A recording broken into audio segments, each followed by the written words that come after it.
The Wonderful Wizard of Oz by L. Frank Baum. If you are returning to the Classic Masterworks channel, welcome back. If you are new, please don't forget to like and subscribe and hit the bell notification so that you will be made aware of our latest content. And now, on with the story. Chapter 3. How Dorothy Saved the Scarecrow. When Dorothy was left alone, she began to feel hungry. So she went to the cupboard and cut herself some bread, which she spread with butter.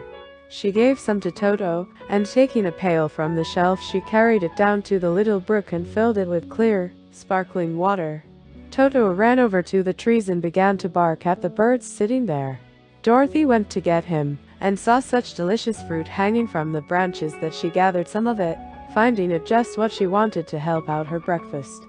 Then she went back to the house, and having helped herself and Toto to a good drink of the cool, clear water, she set about making ready for the journey to the City of Emeralds. Dorothy had only one other dress, but that happened to be clean and was hanging on a peg beside her bed. It was gingham, with checks of white and blue, and although the blue was somewhat faded with many washings, it was still a pretty frock. The girl washed herself carefully, dressed herself in the clean gingham, and tied her pink sunbonnet on her head.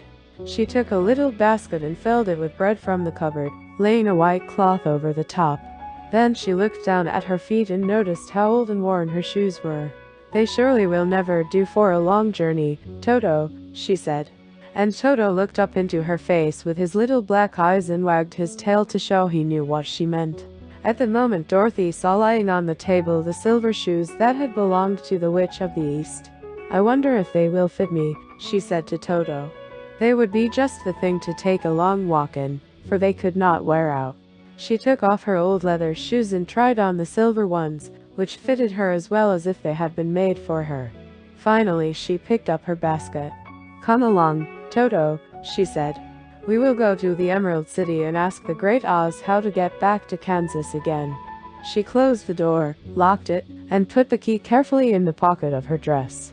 And so, with Toto trotting along soberly behind her, she started on her journey. There were several roads nearby, but it did not take her long to find the one paved with yellow bricks. Within a short time she was walking briskly toward the Emerald City, her silver shoes tinkling merrily on the hard, yellow roadbed. The sun shone bright and the birds sang sweetly, and Dorothy did not feel nearly so bad as you might think a little girl would who had been suddenly whisked away from her own country and set down in the midst of a strange land. She was surprised, as she walked along, to see how pretty the country was about her. There were neat fences at the sides of the road, painted a dainty blue color, and beyond them were fields of grain and vegetables in abundance. Evidently the Munchkins were good farmers and able to raise large crops.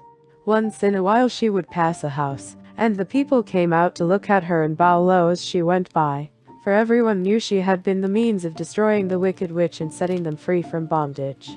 The houses of the Munchkins were odd-looking dwellings, for each was round, with a big dome for a roof. All were painted blue, for in this country of the East blue was the favorite color. Toward evening, when Dorothy was tired with her long walk and began to wonder where she should pass the night, she came to a house rather larger than the rest. On the green lawn before it many men and women were dancing. 5 little fiddlers played as loudly as possible, and the people were laughing and singing, while a big table nearby was loaded with delicious fruits and nuts, pies and cakes, and many other good things to eat. The people greeted Dorothy kindly, and invited her to supper and to pass the night with them, for this was the home of one of the richest Munchkins in the land, and his friends were gathered with him to celebrate their freedom from the bondage of the Wicked Witch. Dorothy ate a hearty supper and was waited upon by the rich Munchkin himself, whose name was Bok. Then she sat upon a settee and watched the people dance. When Bok saw her silver shoes, he said, "You must be a great sorceress." "Why?" asked the girl. "Because you wear silver shoes and have killed the Wicked Witch. Besides, you have white in your frock, and only witches and sorceresses wear white." "My dress is blue and white checked," said Dorothy, smoothing out the wrinkles in it. "It is kind of you to wear that," said Bok. "Blue is the color of the Munchkins, and white is the witch color. So we know you are a friendly witch." Dorothy did not know what to say to this, for all the people seemed to think her a witch, and she knew very well she was only an ordinary little girl who had come by the chance of a cyclone into a strange land. When she had tired watching the dancing, Bach led her into the house, where he gave her a room with a pretty bed in it. The sheets were made of blue cloth, and Dorothy slept soundly in them till morning, with Toto curled up on the blue rug beside her. She ate a hearty breakfast, and watched a wee munchkin baby, who played with Toto and pulled his tail and crowed and laughed in a way that greatly amused Dorothy. Toto was a fine curiosity to all the people, for they had never seen a dog before. "How far is it to the Emerald City?" the girl asked. "I do not know," answered Bach gravely, "for I have never been there. It is better for people to keep away from Oz, unless they have business with him. But it is a long way to the Emerald City, and it will take you many days. The country here is rich and pleasant, but you must pass through rough and dangerous places before you reach the end of your journey." This worried Dorothy a little, but she knew that only the Great Oz could help her get to Kansas again, so she bravely resolved not to turn back. She bade her friends goodbye, and again started along the road of yellow brick. When she had gone several miles, she thought she would stop to rest, and so climbed to the top of the fence beside the road and sat down. There was a great cornfield beyond the fence, and not far away she saw a scarecrow, placed high on a pole to keep the birds from the ripe corn. Dorothy leaned her chin upon her hand and gazed thoughtfully at the scarecrow. Its head was a small sack stuffed with straw, with eyes, nose, and mouth painted on it to represent a face.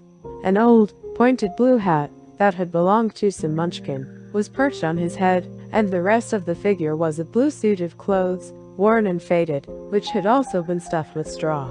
On the feet were some old boots with blue tops, such as every man wore in this country, and the figure was raised above the stalks of corn by means of the pole stuck up its back. While Dorothy was looking earnestly into the queer, painted face of the scarecrow, she was surprised to see one of the eyes slowly wink at her. She thought she must have been mistaken at first, for none of the scarecrows in Kansas ever wink, but presently the figure nodded its head to her in a friendly way. Then she climbed down from the fence and walked up to it, while Toto ran around the pole and barked. "Good day," said the scarecrow, in a rather husky voice. "Did you speak?" asked the girl, in wonder. "Certainly," answered the scarecrow. "How do you do?" "I'm pretty well, thank you," replied Dorothy politely. "How do you do?" "I'm not feeling well," said the scarecrow, with a smile, "for it is very tedious being perched up here night and day to scare away crows." "Can't you get down?" asked Dorothy. "No, for this pole is stuck up my back. If you will please take away the pole, I shall be greatly obliged to you." Dorothy reached up both arms and lifted the figure off the pole, for, being stuffed with straw, it was quite light. "Thank you very much," said the scarecrow, when he had been set down on the ground. "I feel like a new man." Dorothy was puzzled at this, for it sounded queer to hear a stuffed man speak, and to see him bow and walk along beside her. "Who are you?" asked the scarecrow when he had stretched himself and yawned. "And where are you going?" "My name is Dorothy," said the girl, "and I am going to the Emerald City, to ask the Great Oz to send me back to Kansas." "Where is the Emerald City?" he inquired. "And who is Oz?" "Why, don't you know?" she returned, in surprise. "No, indeed. I don't know anything.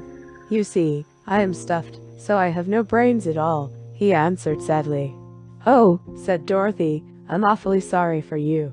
Do you think," he asked, "if I go to the Emerald City with you, that Oz would give me some brains?" "I cannot tell," she returned, "but you may come with me, if you like. If Oz will not give you any brains, you will be no worse off than you are now." "That is true," said the scarecrow. "You see," he continued confidentially, "I don't mind my legs and arms and body being stuffed, because I cannot get hurt. If anyone treads on my toes or sticks a pin into me, it doesn't matter, for I can't feel it. But I do not want people to call me a fool, and if my head stays stuffed with straw instead of with brains, as yours is, how am I ever to know anything?" "I understand how you feel," said the little girl, who was truly sorry for him. "If you will come with me, I'll ask Oz to do all he can for you." "Thank you," he answered gratefully.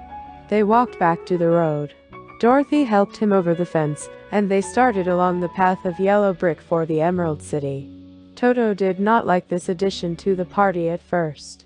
He smelled around the stuffed man as if he suspected there might be a nest of rats in the straw, and he often growled in an unfriendly way at the Scarecrow. "Don't mind Toto," said Dorothy to her new friend. "He never bites." "Oh, I'm not afraid," replied the Scarecrow. "He can't hurt the straw. Do let me carry that basket for you. I shall not mind it, for I can't get tired. I'll tell you a secret," he continued, as he walked along. "There is only one thing in the world I am afraid of." "What is that?" asked Dorothy. "The Munchkin farmer who made you." "No," answered the Scarecrow, "it's a lighted match." Thank you for watching. We hope you will join us soon for Chapter 4 of The Wizard of Oz.